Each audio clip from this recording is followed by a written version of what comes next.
Chapter biodiversity and conservation, ये chapter बहुत easy है और इससे 2 से 3 क्वेश्चन पूछे जाएंगे, मतलब 8 to 12 मार्क्स इस चैप्टर से आ जाएंगे हमें। Let's see.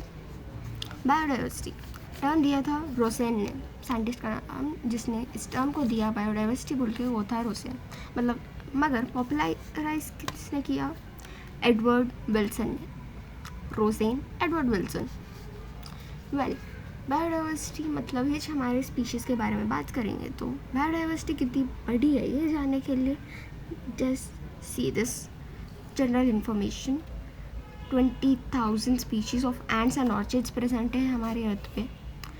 300,000 का मतलब like nearly 3 lakh species of beetles present है। 28,000 स्पीशीज़ ऑफ फिशेस है, बस उनके स्पीशीज़ है इतने। So next, out of all percentage how many are been discovered till date? हम जितना स्पीशीज़ का परसेंट हमने डिस्कवर किया होगा। वेल, एनिमल्स के हमने 70% स्पीशीज़ डिस्कवर कर लिए ऑलरेडी, बराबर। प्लांट्स के बस 22% कर पाए। क्यों? क्योंकि प्लांट्स को हम जेनेटिकली इंजीनियरिंग करके भी बहुत सारे स्पीशीज़ बना सकते हैं उनके। वेल, और बहुत सारे फॉरेस्ट में अंदर तक जाके हमने रिसर्च भी नहीं किया तो प्लांट्स के और बहुत सारा स्पीशीज़ हमें मिल सकते हैं। अदर्स बस 8%। अदर्स क्या है? अभी बैक्टीरिया, फंगाई, ये तो हमें बहुत कम पता है इसके बारे में। तो साइंटिस्ट कह रहे हैं कि अगर हम शायद पूरे वर्ल्ड में 8% तक हमने जान लिया होगा, डिस्कवर कर लिया होगा अदर्स को। IUCN, international union of conservation of natural resources, इसने कहा कि एक्सट्रीम एस्टिमेट्स में 20 to 50 मिलियन स्पीशीज़ होंगे शायद इस अर्थ में। हमने पहले लिविंग वर्ल्ड में जाना था कि 1.7 million to 1.8 species are discovered till date, और ये तो सडनली एक्सट्रीम एस्टिमेट्स में कहने लगे कि 20 to 50 मिलियन है यार, मतलब हमने अबाउट 20-30% भी नहीं किया अब तक, हम तो वेस्ट हो गए। तो नहीं, ये एक्सट्रीम एस्टिमेट है, इतना तो नहीं होगा। तो रॉबर्ट मे बोल के एक और साइंटिस्ट आया और कहा हम इतने ज़्यादा वेस्ट तो नहीं हो सकते, बस 7 मिलियन स्पीशीज़ तक होंगे इस अर्थ में, और हमने 1.7 to 1.8 ऑलरेडी डिस्कवर कर लिया मिलियंस में। तो इस मतलब ये बहुत बेटर नहीं है, मगर थोड़ा बहुत तो बेटर ही है। 20 to 50 मिलियन में 7 मिलियन ही है बोलना बेटर है। All extinct species can vanish with in next 200 years। Yes, it is said that जो भी स्पीशीज है आज के दिन वो नेक्स्ट 200 years में एक्सटेंट हो सकते हैं, उनका चांसेस है बहुत हाई एक्सटेंट होने में। अभी देख लेते हैं टाइप्स ऑफ जेनेटिक डाइवर्सिटी या levels of genetic diversity. First वाला है जेनेटिक लेवल, जहाँ पे रोवोल्फिया जो एक प्लांट है वो stores reserpine. Next, more than 50,000 strains of rice are present genetically, मतलब राइस है सब कुछ, मगर उसके इतने सारे वेराइटीज, इतने सारे स्ट्रेन्स हैं हमारे यहाँ, और 1000 से भी ज़्यादा वेराइटीज़ बस मैंगो की है। स्पीशीज डाइवर्सिटी में Western Ghats has higher more amphibians. Why? क्योंकि वेस्टर्न घाट्स में एम्फीबियंस को जैसा एनवायरनमेंट चाहिए वो सभी फेवरेबल कंडीशंस वेस्टर्न घाट्स में प्रेजेंट है। Next, ecosystem diversity. अब इकोसिस्टम डाइवर्सिटी में क्या है? इसका मतलब India has more different biomass, मतलब हाँ बायोमास देन इन नॉर्वे।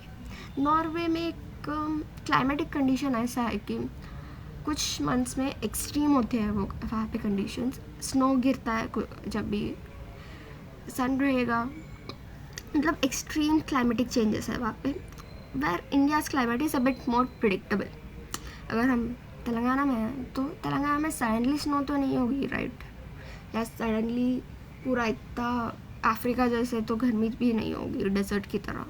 तो या the conditions are far better climatic conditions.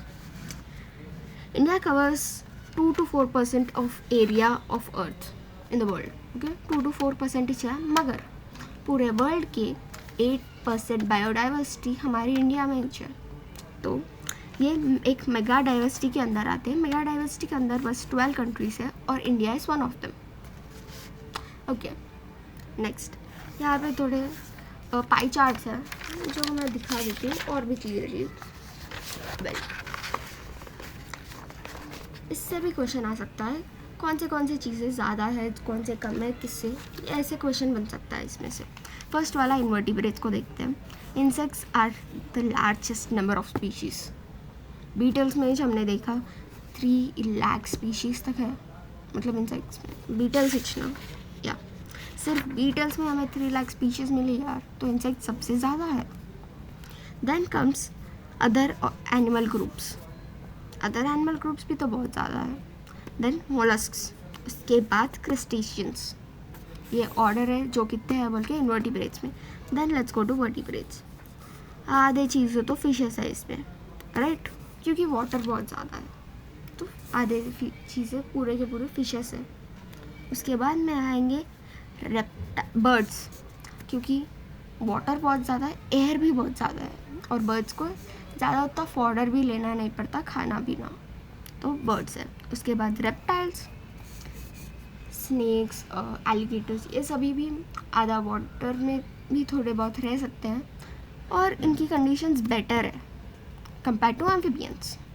जो एम्फीबियंस लास्ट आता है मैमल्स के बाद, आई थिंक, लेट मी सी, हाँ नहीं, रेप्टाइल्स के बाद आएंगे एम्फीबियंस। एम्फीबियंस मतलब फ्रॉग, वो सभी चीज़ों के लिए, उनके लिए वाटर भी रह चाहिए, लैंड भी चाहिए, सो और वो बहुत कम भी पाए जाते हैं। उसके लास्ट में आएगा मैमल्स, कि mammals are the only thing which reproduces directly, और ये सबसे लास्ट में देखा गया था हमारे एवोल्यूशन में। क्यों लास्ट में देखा गया? वेल, हमारा एवोल्यूशन साइकिल ऐसे स्टार्ट हुआ कि फर्स्ट थे फिशेस, उसके बाद बने उड़ने वाले, उसके बाद आए रेप्टाइल्स मतलब स्नेक्स वो सभी, उसके बाद एम्फीबियंस, उसके बाद मैमल्स तक एवॉल्व हो पाए। तो उसी ऑर्डर में है सब कुछ। नेक्स्ट आएगा प्लांट्स। प्लांट्स में सबसे बड़ा पार्ट है एंजियोस्पर्म्स का, फ्लावरिंग प्लांट्स। उसके बाद फंगाई, उसके बाद एल्गे, एल्गे के बाद मॉसेस, मॉसेस के बाद फर्न्स एंड एल्गीज, उसके बाद लास्ट में लाइकन्स। नेक्स्ट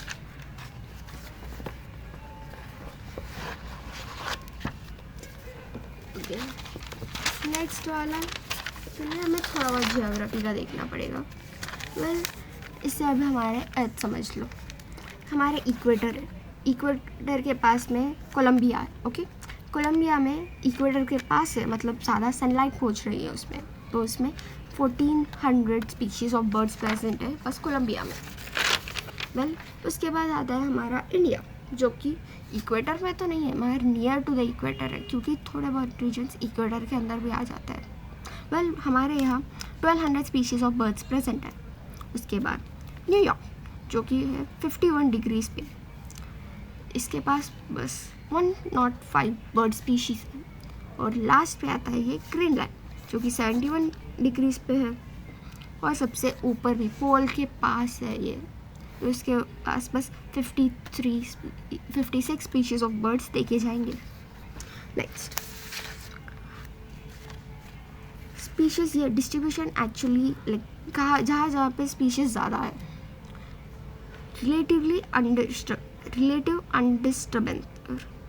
अनडिस्टर्बर, मतलब हाँ सीजन्स प्रेडिक्टेबल रहेंगे तभी वहाँ पे स्पीशीज़ ज़्यादा है। वेल, हमारे यहाँ पे इंडिया पे मैंने ऑलरेडी कहा है सैंडली आइस तो नहीं गिरेगी ना, तो यहाँ पे स्पीशीज़ ज़्यादा है। देन लेस सीजन्स, जो मैंने ऑलरेडी बताया था, दोनों भी सेम की तरह आएंगे। डिस्टर्बेंसेस ज़्यादा, भूकंप वे सभी ज़्यादा नहीं आते हमारे यहाँ, तो हाँ। नेक्स्ट सोलर इनपुट, सनलाइट भी जहाँ पे ज़्यादा होगी वहाँ पे स्पीशीज़ ज़्यादा होंगे। Next species area relation, it is given by 1। एक एक्सपेरिमेंट्स की तरह है यहाँ पे। नेक्स्ट 3 या एक्सपेरिमेंट्स या हाइपोथेसिस। ये फर्स्ट वाला है species area relationship which was given by 1। इसने क्या बोला कि एरिया और स्पीशीज़ है दोनों चीज़, राइट, यस। और एरिया में अगर स्पीशीज इस तरह से बढ़े होंगे, वेल इस तरह से मतलब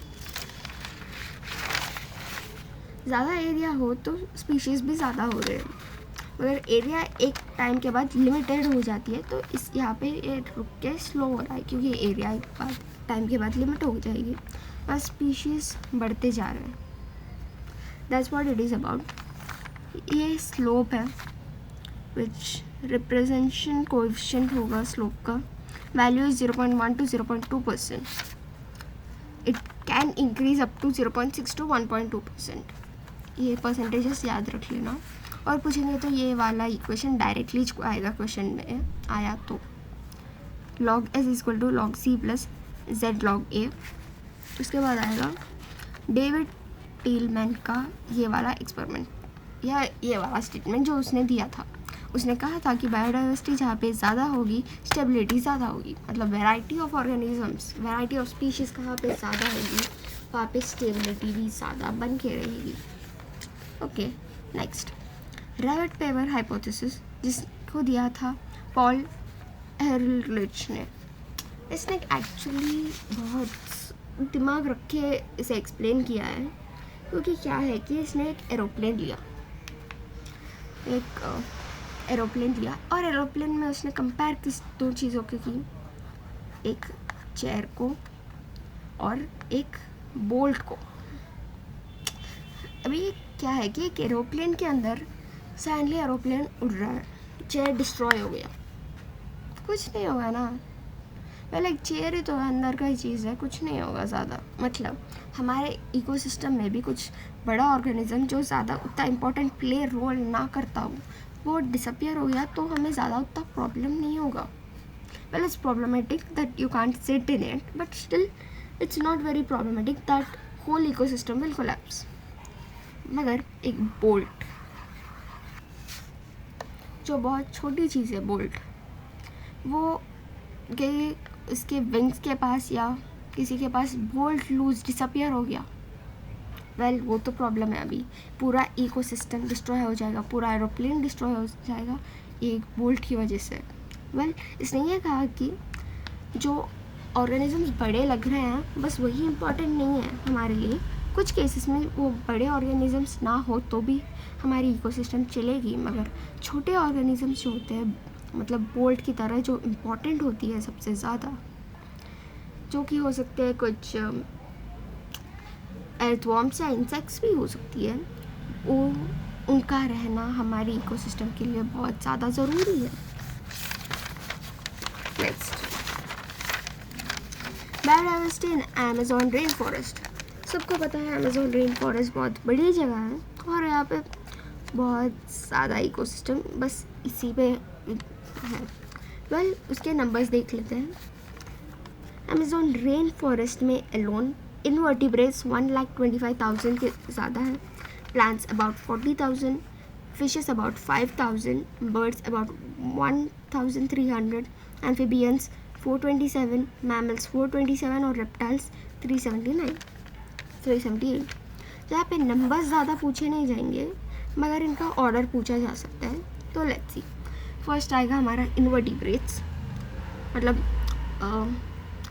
इंसेक्ट्स, वो सभी चीज़ें इनवर्टिब्रेट्स में ही जाएंगी ऑफ कोर्स। उसके बाद प्लांट्स ज़्यादा होने ज़रूरी है। फिशेस, यहाँ से आपको मैंने वहाँ पे ये पाई चार्ट में बताया था, फिशेस पहले आए थे, उसके बाद आए थे उड़ने वाले एनिमल्स, उड़ने वाले के बाद यहाँ पे बस ये याद रख लेना एम्फीबियंस पहले आएंगे, रेप्टाइल्स लास्ट में। एम्फीबियंस, मैमल्स और रेप्टाइल्स, ये तीनों याद कर लेना है क्योंकि इस तीनों से ज़्यादा क्वेश्चन आ सकते हैं। लॉस ऑफ बायोडाइवर्सिटी, साइंटिस्ट ने कहा है कि अब हम 6th मास एक्सटिंक्शन स्टेज में हैं और जो 100 या 1000 टाइम्स फास्टर है दूसरे उससे पहले 5 से भी। वेल लेट्स सी इसमें और क्या क्या है। अकॉर्डिंग टू IUCN एक रेड लिस्ट दिया गया 2004 में, जो कि शायद एमसेट में अपडेटेड है मगर यहाँ तो 2004 तक का इस डेटा है। इन लास्ट 500 ईयर्स हमने पूरे 784 स्पीशीज़ एक्सटिंक्ट हुए, जिसमें थे 359 इनवर्टिब्रेट्स, 338 वर्टिब्रेट्स और 87 प्लांट के स्पीशीज़। और इन लास्ट 20 ईयर्स में, बस 20 ईयर्स में 27 स्पीशीज़ एक्सटिंक्ट हुए हैं। वेल, सम एक्सटिंक्ट स्पीशीज़ इसके नाम देख लेते हैं। डोडो, जो कि मेरिटस रीजन से एक्सटिंक्ट हुआ था। टाइला क्वाइन, जो कि ऑस्ट्रेलिया का था। क्यूडा, अफ्रीका का। स्टेलार सी काउ, रशिया का। बाली जावान, कैस्पियन, ये सभी सब स्पीशीज ऑफ टाइगर हैं, ये सभी भी अभी एक्सटिंक्ट है। नेक्स्ट, अभी कितने स्पीशीज थ्रेटेंड है? Actually about more than 15,000 species are threatened, मतलब जो फ्यूचर में एक्सटेंड हो जाएंगे, मतलब बहुत जल्दी एक्सटेंड होने वाले हैं अगर हम कुछ ना करें तो। Well, 32% of amphibians are threatened, 31% of gymnosperms, 12% of birds and 23% of mammals. Then evil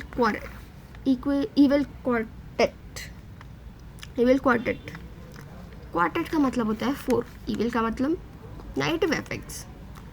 Well, it means the negative effects, 4 negative effects which affect our ecosystem. First, habitat loss and fragmentation. Well, हमारे यहाँ पे forest को deforestation बहुत famous है। Forest को, land को हम habitat forest को कट करते जाएंगे तो हमारा एरिया तो, हैबिटेट तो लॉस हो रहा है यहाँ पे, तो it indirectly leads to ecosystem loss, imbalance होगा, बहुत सारे के हैबिटेट्स नष्ट हो रहे हैं, तो वहाँ से इस वजह से भी थोड़े चीज़ें एक्सटेंड हो जाएंगी। ओवर एक्सप्लॉयटेशन, स्टेलार सी काउ और पैसेंजर पिजन को हमने ओवर एक्सप्लॉयट किया। पुराने वक्त में जब फ़ोन्स या चीज़ें नहीं रहती थी तो मैसेज कैसे भेजते थे? पैसेंजर पिजन से। तो अब उन्होंने इतना यूज़ किया उन पैसेंजर पिजन्स को कि एक पॉइंट में वो एक्सटिंक्ट हो गए पूरी तरह से। स्टेलार सी काउ को भी सेम हुआ। एलियन स्पीशीज इन्वेशन, ये वाला कुछ ज़्यादा है इम्पोर्टेंट, क्योंकि एलियन स्पीशीज इन्वेशन का मतलब है हमारे एरिया में किसी और को ला के रख देना और वो हमारे एरिया, हमारे चीज़ों को बिना ग्रो किए दिए उन्हें नष्ट करके वो खुद ग्रो हो जाएंगे। ऐसे क्या क्या चीज़ें हैं जो हमने खोई है? Let's see. पार्थिनियम, ये एक वीट की वैरायटी है। लैंटेना, ये भी एक वैरायटी है जिसे इंडिया में लाया गया। और हीकोरिनिया, ये बस पॉन्ड में एक छोटी फ्लावर की तरह चीज़ है जो आके हमारे इकोसिस्टम को खा बैठी। Well, let's see. Nile perch,